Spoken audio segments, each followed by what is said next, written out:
Hi, everybody. Good evening. Delighted to be with Zurina and Lex this evening to talk about feeding in public. So, hi. Hello. Should we just say a quick hello? So, I'm Claire. I'm a lactation consultant for nutrition and nurture. And I'm Zurina, Zurina Ali, and I'm also a lactation consultant for nutrition and nurture. Hi, my name's Lex, and I am the owner and founder of Altered Apparel. So we were thinking, because we're kind of like almost getting free again, that we might talk about feeding in public, because it's something I know that usually people are fairly worried about if they're first-time parents. And I think that's probably going to be even worse because of the lockdown and having been inside for so long. It's probably built up a little bit in your heads, maybe.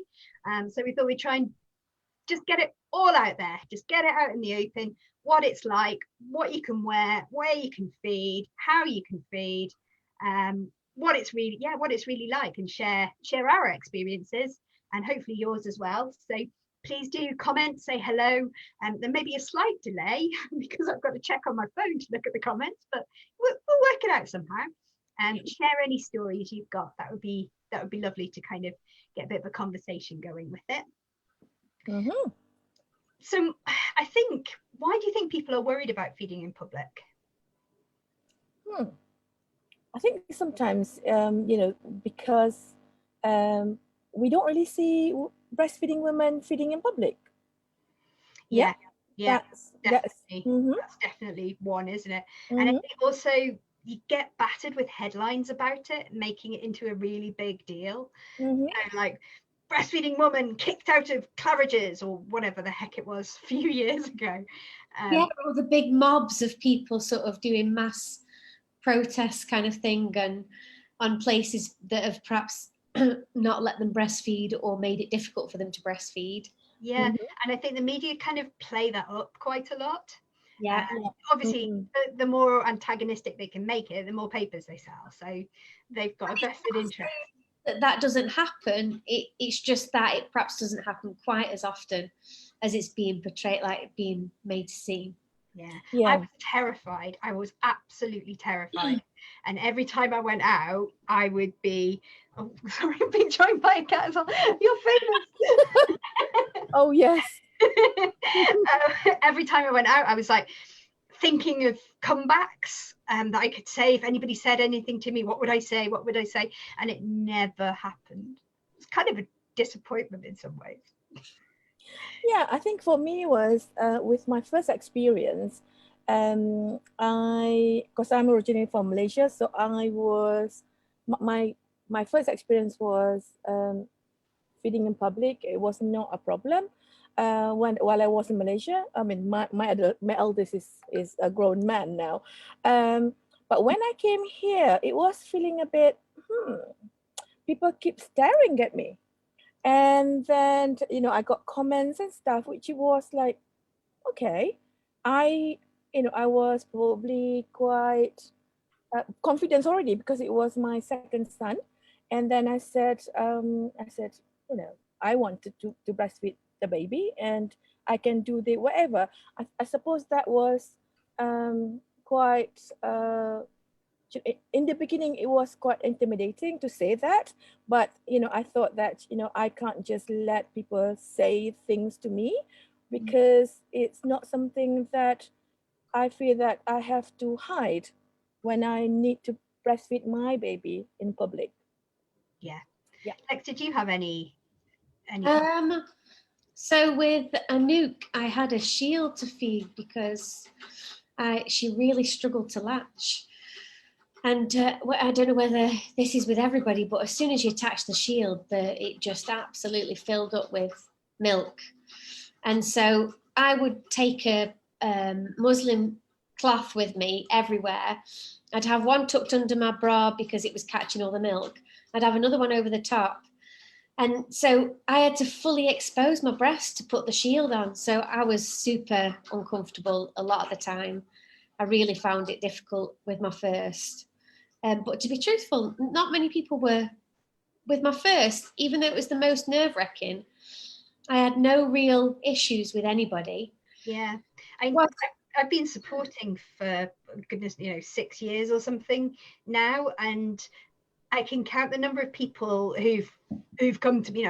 We've supported thousands of women and families, and the number of people that have come to me and said, oh my goodness, so this happened to me, somebody said something, I can probably count on one hand. It's like, yes, it happens, but really rare. And it's basically happened to me once, and I've had 3 children. So, and the one time it happened, I was so dumbfounded that I was sat in the foyer in Sainsbury's because I literally had to do it there and then. Sat on a chair, and I'd got my Enzo sat in front of me, and Anouk sat at the side of me. It was with my third, and I'd give them a sandwich each to eat and sat them on the floor. And somebody came past and just sort of really gave me a real mouthful. And I just went, and I thought, I really wanted to come back there. I wanted to say something, but I was just so shocked.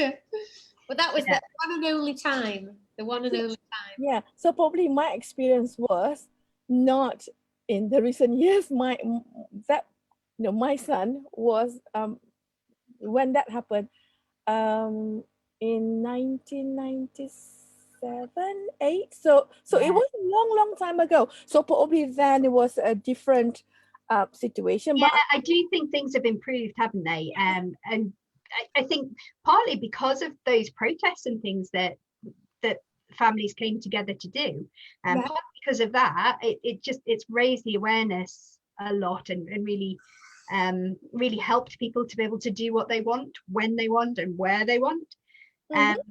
So as far as the law in the UK goes, you have the right to breastfeed your baby anywhere that you have a right to be. So if you have a right to be there, they cannot say don't breastfeed here. Yes. So if you want to and you're happy to, you can do it, and you can do it however you want to do it, which is brilliant. Lex, I loved some of your so Lex is a photographer as well as being a clothing guru, and I loved the photographs that you did. Can you tell us a little bit about your project? So after my third, I wondered whether to transition into sort of breastfeeding support and that kind of avenue, but I'm quite vocal, and I didn't think I'd be very good at that kind of thing. So I thought, how else can I support breastfeeding mums, and how else can I give them the confidence that they need to be able to, or just not the confidence they need, but just to know that there's other mums out there that are doing the same thing and that are breastfeeding in public whenever they want. So I set up Empowering Women for Normalising Breastfeeding. And that was a project that I did for about 2 or 3 years, completely voluntarily. And I produced a big load of images of different women that came forward. Everything was all on a voluntary basis. I would just do call outs and people would just come forward to me. So nobody was selected for the photography. Everybody came and said they were okay with having their photograph taken. Yeah. I felt was important because that meant that it was really them giving permission and empowering other people that they're doing this as well. So I did that for a few years, and I produced loads of images, and I think they're brilliant, because I think what hits me when I look at them is just how normal they look. But that could just be, I know, you did get the permission and all of that, but they are just images that you could see walking down the street, and they're beautiful, but also totally normal.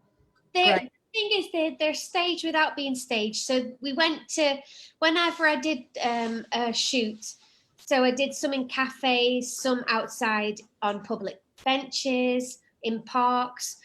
I tended to say to the person, the mother that was breastfeeding, where did they want to take the photograph? Where would they normally breastfeed? And so that's why, even though they are obviously staged to a degree, they are natural situations that they would have found themselves in when they were breastfeeding. So that's what I hope to show, is to sort of encourage people to to show that it's discreet as well. It can be, and there's nothing wrong with however you choose to feed, whether you're completely confident with, you know, flop them out, just to put it politely. But you know, some people aren't, and that was, and I wasn't one of those people. So I found that I wanted to produce pictures that were going to show people that they are discreet, and you are able to do it without people even noticing. Yeah. Yeah, I think that that's some of the experience that I did have, was of me sitting and feeding, and then somebody coming over to go, oh my goodness, sorry, you're feeding. I'm like, it's all right, it's fine. Yeah. Because they just didn't notice at all that that's what was going on. Yeah. The lean in for a kiss, isn't it, from your father-in-law or something? Oh! Like for me, because I I covered, I dress modestly, so with the scarves and the baby, and sometimes people don't even notice that I was feeding the baby. And I remember I was feeding my youngest while I was shopping in Asda, but I was wearing a sling though. Wearing a sling. Yeah. And she needs the feeding, but I was obviously, with a scarf, so I can cover. That is a skill, that though, the sling feed. Yeah, but it can be useful. I have to say, not so useful for the larger breasts. Well, although Zurina, I don't know how you found it. Yeah, I found it, works for me. I suppose because I had it, okay, as I said, that I had the challenging experience with my second one in 97. It's a long time ago, but I think that gave me the confidence of, he was born with heart problem. So I had to have him closer to me. So I was wearing him basically. And then I think it will give me ways of managing women with that's a really good point, that sometimes it's just trying stuff out, isn't it, and not going, well, I shouldn't be able to do this because of this, just going, oh well, I'll try it and see if we can make it work. Yeah, so that what happened, and then you gain the confidence after a few times. And but slings, if you can feed in slings, excuse me, it's all right. I'm getting phone calls in the middle as well. If you can feed in a sling, that means that you can feed like with two hands free, and I mean, how amazing is that? Yeah. So carrying on with the kind of thinking about clothes, how does that work, Zurina, if you're dressing modesty? You said the scarves are quite useful. Yeah, the scarf quite useful because if you can see, if I tilt so it covers. And also if moms ask me first, especially first time moms who find it like, well, I wasn't sure, I'm wearing this and I'm wearing modest clothing, like we call it abaya. So I have here that I want to show, for the women who was not really sure what I meant by modest clothing. So normally people, Muslim women have it outside of the other, like normal clothing. So we have it outside, and then I would suggest that they have something that they can open in the front, easy access, and that it's not puffing about, opening and stuff. And then I think Lex has some things that you can share, something that could be used could you wear underneath the jilbab, or you call it abaya. Yeah, so you could easily wear one of these t-shirts, and the zips go from bottom to top, so to avoid sort of exposing the top half. So that is one of the features of Altered Apparel's designs, basically, is that they do from the bottom to the top, and obviously on both sides. And these probably would be handy to wear underneath. You could easily wear these underneath. Yes, underneath one of these. Yeah, you do that. Yeah. So if for example, for somebody who's not wearing a abaya like this, for Muslim women, but they wear like loose fitting clothing, like, okay, I'm going to show like this, but I would suggest that they wear the buttons down up to here so that they can easily accessed as well. So oh, I have my Yay. on my my baby. So it's basically like if you see that, so it will go underneath, and then sometimes some other people, women that will love to have another shawl covering. And it's you know, when the weather is cold, it's comfortable anyway for babies and for moms. Yeah, keep it all really about personal preference as well. It's all about what makes you feel comfortable. So it's wearing the clothes that are going to suit you for your situation. So if you tend to feed with a baby sat upright, or you know, that kind of thing, then the clothing will depend, your choice of clothing will probably depend on that as well. Yeah, definitely. Yeah, definitely will. But what I love about some of your stuff, Lex, is like I would have killed to wear a jumper dress. I would have loved to wear a jumper dress when I was feeding. Like I just stopped. Because all of the ones that I saw in the bigger chain stores and things were always, I don't know, like the same kind of wafty design with tiny little slits that you can't line up properly, and there's like loads of material everywhere, and they're always a bit frumpy, and it wasn't what I would normally wear, and it just made me feel uncomfortable. So Lex, sorry Lex, when Claire said jumper, was it jumper dress, do you have so you know, do you have a sample that you can show me? Give me a moment. Okay. She'll be back. Yes, because this is interesting, because I have not seen it, and it sounds like jumper dress. You know, someone who's dressed mostly probably can, you know, can easily adapt it. That's a good point. Yeah, so it's basically like a jumper that's long. Aha. Oh, that's useful to you know, for some women. Yeah, and really stylish, you know, with some leggings and boots or something like that. Yeah. Really nice. If I show you from back here anyway. Okay, all right. So you've got... Oh, right. Just a plain dress. Yeah, plain dress. With the same zip access. Okay. It's quite a good size. But actually, I'm just in the process of getting some summer dresses made. I had feedback from one customer. From two customers. They're the only two that I've had, but just saying that the opening didn't open high enough for them. Ah, okay. Their bust must sit higher up slightly. So I have actually done one dress that opens all the way up to the top. Oh, wow. That's interesting. I guess that gives you easier access to bra straps. Yes. Yeah, interesting. Lex, what are you aware of any other what other designers, you know, for different styles? So there's I mean, one of my favorites that I follow a lot is An Out Come the Boobs, which are a punk brand, and they are so inclusive. It's all about breastfeeding and chest feeding. But at the moment they were shipping to the UK, but unfortunately Brexit's taken a little bit of a and they can't get a VAT code or something. Oh no. Once they've got this code, they'll be able to ship to the UK again. On it. Yeah. But other ones are B-shirt as well. Now, I don't know a massive amount of, I haven't got a big amount of info about them, but I do know is that they do a vest top. Interesting. And hang on, I've lost my Zoom call. You can't do it anymore.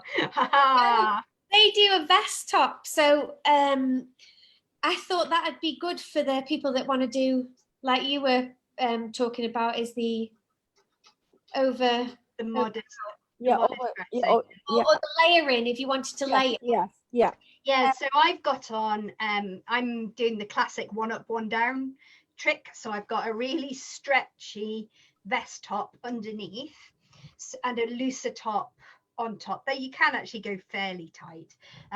I haven't got a doll either, so I'm feeding an otter this evening. And then the idea is that you would then just lift the looser top up, pull the lower one down under your top, and then you've still got all of your belly and side covered. And the looser top can come down and over like that. So people call that the one up, one down. Which is, I think, where that B shirt comes in. I've got a funny feeling it sits underneath your bust. You know what? That is really useful, especially for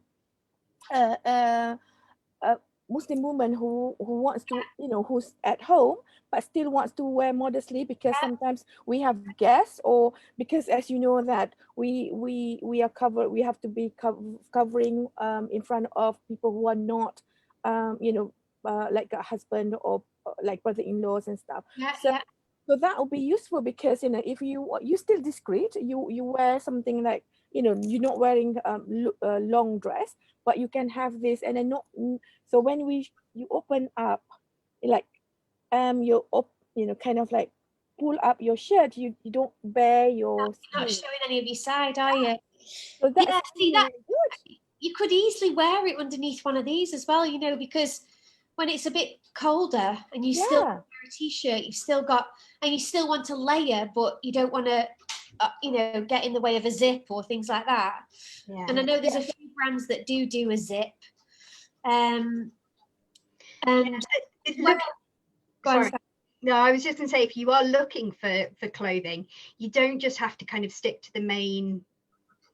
You don't have to stick to, quote, breastfeeding clothing. You can make just ordinary clothing work for you.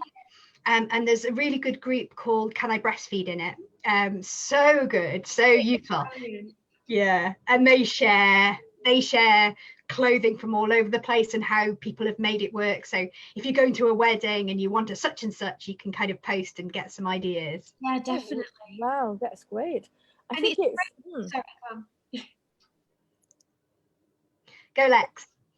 Sorry, I was just going to say it's brilliant, because as well it's pointed out to me that it's got me in touch with a few people that I follow now on Instagram, who one girl in particular, Mama Moon Vintage, who actually does, so she just sources vintage clothes that you can breastfeed in, so or that are suitable for maternity wear. And I just think that idea of having other avenues that you can pick and choose, so you can still keep your own identity, but you can still wear things that you know are going to work for breastfeeding. Yeah, anything that makes you confident and comfortable. Yeah. Like I remember that I have not, you know, when I was breastfeeding my children, I don't really have a specific breastfeeding clothing, but I adapt what I already have. Yeah. So for example, like I have I lay it like t-shirt, like as you said. I wear like a longer shirt, dress type of dress, and then I have layered underneath that. I know that I can, if I open, like I do this. If I do this, it's okay. It's still modest.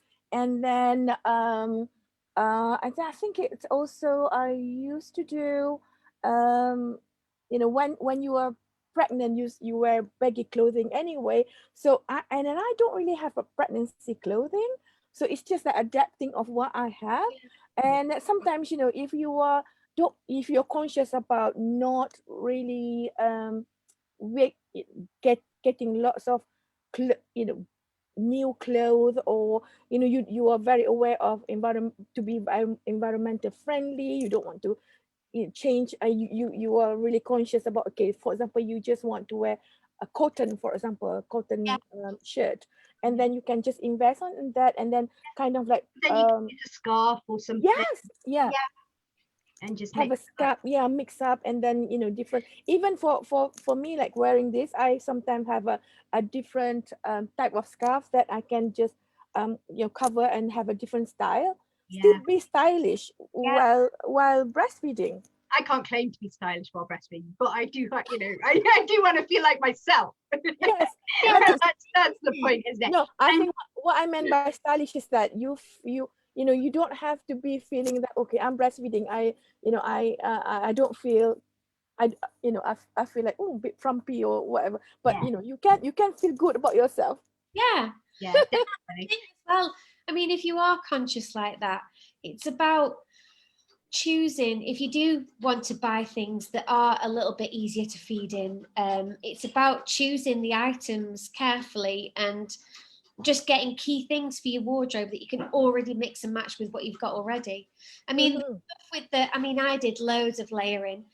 I just found that I got hot in the summer. That was the only thing with the layering, and was the lack of dresses. That was the only thing. No dresses. That's why I've done dresses, and I've got the t-shirt dress, and then I've got this other the jumper dress, and then I've got this other one coming out. Brilliant. Oh, we'll look forward to seeing that. Because I just remember one Christmas, and I thought, oh, I'll wear a dress, and I spent all my time upstairs feeding because I had to pull the dress literally over my head to be able to breastfeed, and so just was like I was wearing tights all day. Oh, so if you are out there and you are feeling anxious and nervous, let's see if we can come up with some ideas. So my first idea for you would be to feed in front of a mirror. So to put on whatever it is that you're thinking of going out in, and if you're worried that you're going to be too obvious, then get the baby latched on, have a look in the mirror, and you probably see that actually you can see much less than, because we're looking down quite often when we're feeding. You don't always see what other people would see, and really you might not see very much. So that's my tip. Any others? Yeah, my tips is to feel confident about what you want to do, and then don't really, for me is I think I would advise that yes, you are conscious, but then it's having that consciousness that this is what I want to do, and feel confident enough to just say that yes, I'm okay to go out and have go to a cafe, and I want to feed my baby, regardless of how what type of dress you're wearing, because eventually there is I think we need to feel comfortable about doing whatever that feel comfortable for us. Yeah. And I would also maybe, if you are nervous the first time going out, if you know you're going to somewhere like a cafe or whatever, just give them a ring before you go and just say, is there a sort of room, or is there a space that is a little bit more secluded? Not at all. You've just reminded me, there is an app actually where breastfeeding families can leave reviews, and I need to find it again because I haven't looked at it for ages, but I'll try and share the link underneath this. But yeah, there's an app where you can search in your area, look at a particular cafe. Think if it was just a weird memory that I'd got. Yeah, that really does exist, and people left reviews about how breastfeeding friendly it was. Yeah. So yeah, we can leave a thing about that.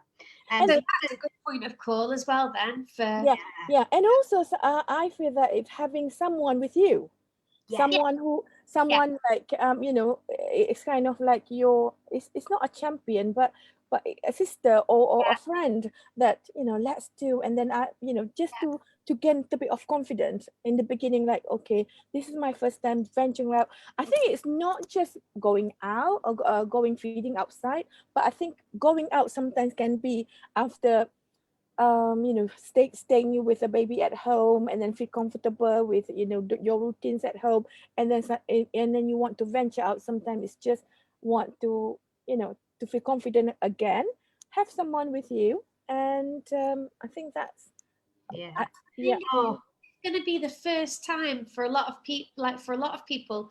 It'll be for the people, maybe some of you are listening now, but it'll be your first time going out, being with other people even, or so that's like big thing. It is a daunting time, but if you are with people that you've known for years, and you are with people that you're comfortable, like you say, Zurina, if that they will give you that bit of extra confidence to feel right doing it. I just wanted to share my first experience of feeding in public because it was quite funny. I mean, I was extraordinarily anxious. It was something I was absolutely terrified about, and my baby hadn't been latching. So he spent the first 4 weeks where he hadn't latched at all, and then I was due to go to my local children's centre, and we were having a talk on weaning or something like that. I can't remember what it was now, but so it was going to be in a group of mums, and I was going to go, and this was going to be the first time that he was actually feeding. And I thought we had it, and I thought it was good, and I went and I tried to put him on, and he came off, and the milk sprayed all over the girl sitting next to me. I was like, oh no. Oh dear. But actually it was okay, and it's starting to feed in a breastfeeding group that started to get my confidence. And then my friends from the breastfeeding group, we would all go to the local cafe, and then we got used to feeding there in a group of us. And I think anyone who dared say anything would have got an arrow in the head.